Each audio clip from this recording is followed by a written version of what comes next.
ويذكر مثل هذا عن معاوية بن أبي سفيان رضي الله تعالى عنه. وكان معاوية أيضا من كبار الحلماء، كان حليما جدا رضي الله عنه ورحمه. ويذكر أن رجلا جاء إليه وهو يصلي وهو أمير المؤمنين، فوضع يده على عجيزته، على مؤخرته، وقال: ما أشبهها بعجيزة هند، يعني أم معاوية رضي الله عنها. وهذا طبعا هذا من فاعله قلة أدب. فلما أنهى معاوية الصلاة لم ينزعج، وأتى بالرجل وقال: ما حملك على هذا؟ أظنك مراهنا، شكلك كده، ما أنت مش ممكن تكون واحد عاقل وتعمل حاجة زي كده، تروح للأمير وتضع يدك على عجزته وتقول هذا الكلام، أكيد أنت مراهن.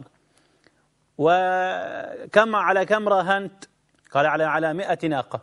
قال: خذها، روح خذ الرهان بتاعك وخذ معها 100 مني، وأدلك على من إذا فعلت به هذا أعطاك أكثر من كل ذلك. قال: من؟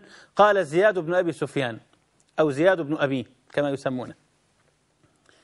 ومعاوية يعرف أن زياد سيقطع رقبته، مش هيتكلم معه أصلا.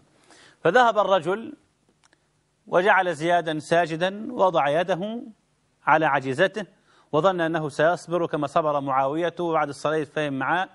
فسلم زياد من الصلاة، ما كملش الصلاة أصلا، وقال: علي بابن اللخناء، حات المغفل دوت، وقطع رقبته. ما تكلمش معاه أصلا، ولا قال له إيه الموضوع ولا ليه بتعمل إيه، وقطع. وهذا ما أراد معاوية، واخد بالك، أراد أن يؤدبه لكن ما مسه، إن هذا شخص متعد أحمق يعني. فهذا من الحلم.